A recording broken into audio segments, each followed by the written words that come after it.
All right, welcome, friends, family of God. We are on Deuteronomy chapter 4 today. All right, now, O Israel, listen to the statutes and the judgments which I am teaching you to perform, so that you may live and go in and take possession of the land which the Lord, the God of your fathers, is giving you. All right, so we've had a bit of a recap of some of the events that we saw in the book of Numbers, and now the Israelites are gearing up to head into Canaan.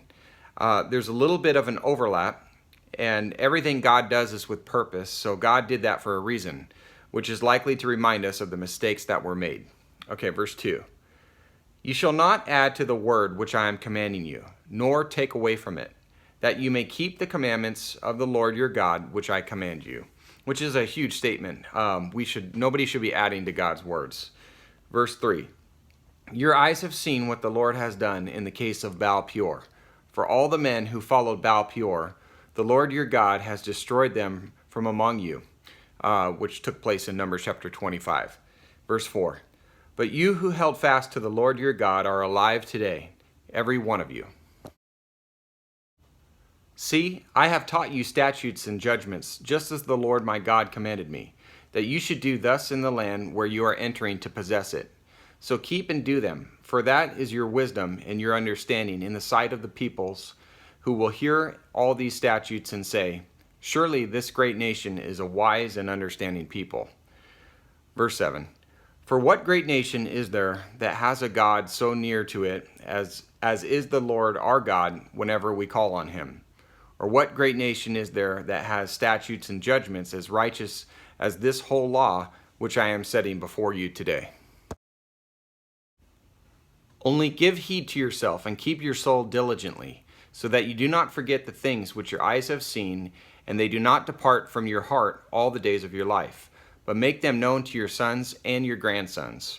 Remember the day you stood before the Lord your God at Horeb, when the Lord said to me, assemble the people to me, that I may let them hear my words, so they may learn to fear me all the days they live on the earth, and that they may teach their children. Proverbs chapter 9 verse 10 says, the fear of the Lord is the beginning of wisdom, and the knowledge of the Holy One is understanding. Verse 11. You came near and stood at the foot of the mountain, and the mountain burned with fire to the very heart of the heavens, darkness, cloud, and thick gloom. Then the Lord spoke to you from the midst of the fire. You heard the sound of words, but you saw no form, only a voice. So he declared to you his covenant, which he commanded you to perform, that is, the 10 Commandments. And he wrote them on 2 tablets of stone. The Lord commanded me at that time to teach you statutes and judgments, that you might perform them in the land where you are going over to possess it. So watch yourselves carefully, since you did not see any form on the day the Lord spoke to you at Horeb from the midst of the fire. So that you do not act corruptly and make a graven image for yourselves in the form of any figure, the likeness of male or female, the likeness of any animal that is on the earth, the likeness of any winged bird that flies in the sky, the likeness of anything that creeps on the ground, the likeness of any fish that is in the water below the earth.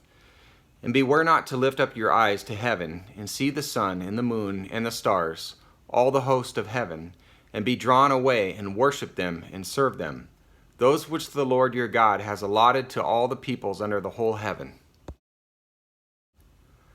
But the Lord has taken you and brought you out of the iron furnace from Egypt to be a people for his own possession, as today.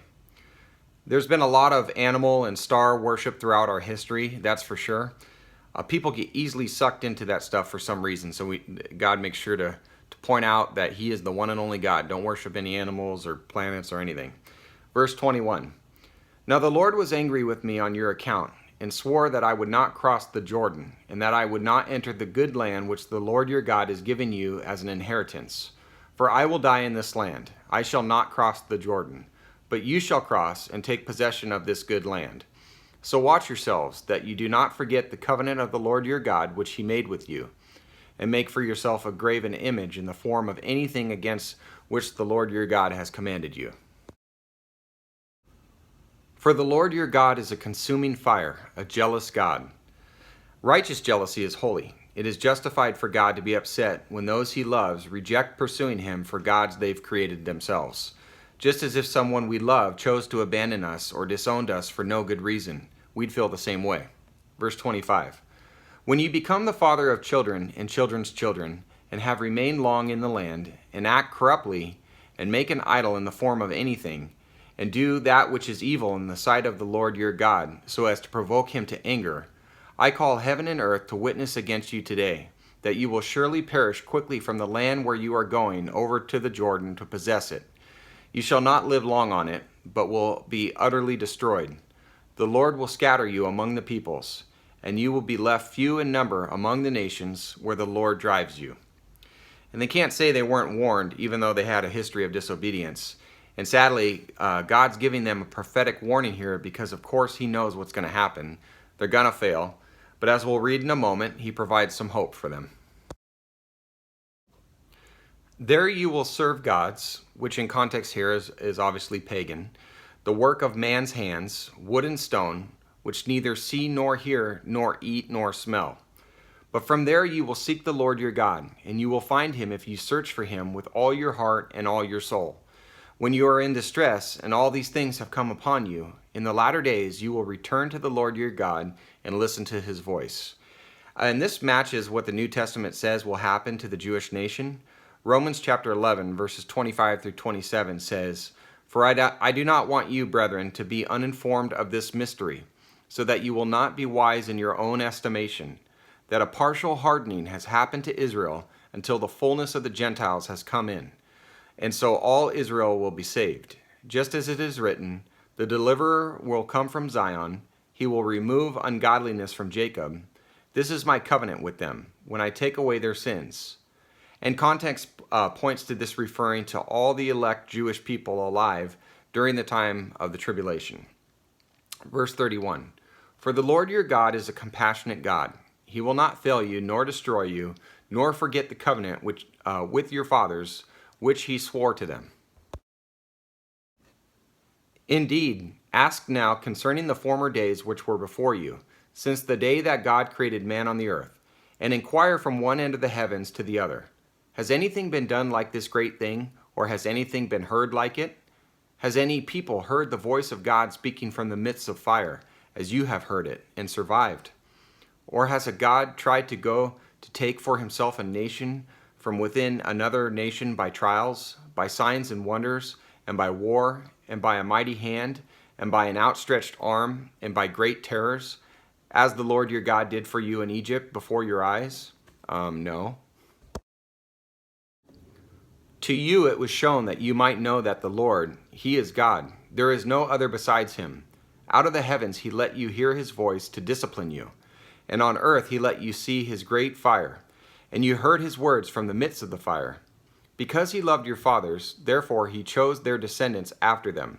And he personally brought you from Egypt by his great power, driving out from before you nations greater and mightier than you, to bring you in and to give you their land for an inheritance, as it is today. Know therefore today, and take it to your heart, that the Lord, he is God in heaven above and on the earth below. There is no other. So you shall keep his statutes and his commandments which I am giving you today, that it may go well with you and with your children after you, and that you may live long on the land which the Lord your God is giving you for all time. Then Moses set apart 3 cities across the Jordan to the east, that a manslayer might flee there, who unintentionally slew his neighbor without having enmity toward him in time past.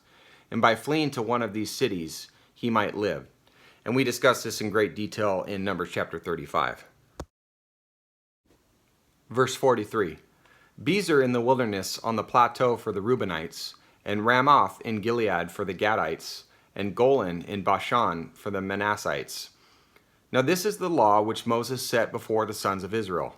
These are the testimonies and the statutes and the ordinances which Moses spoke to the sons of Israel when they came out from Egypt, across the Jordan, in the valley opposite Beth Peor, in the land of Sihon, king of the Amorites, who lived at Heshbon, whom Moses and the sons of Israel defeated when they came out from Egypt.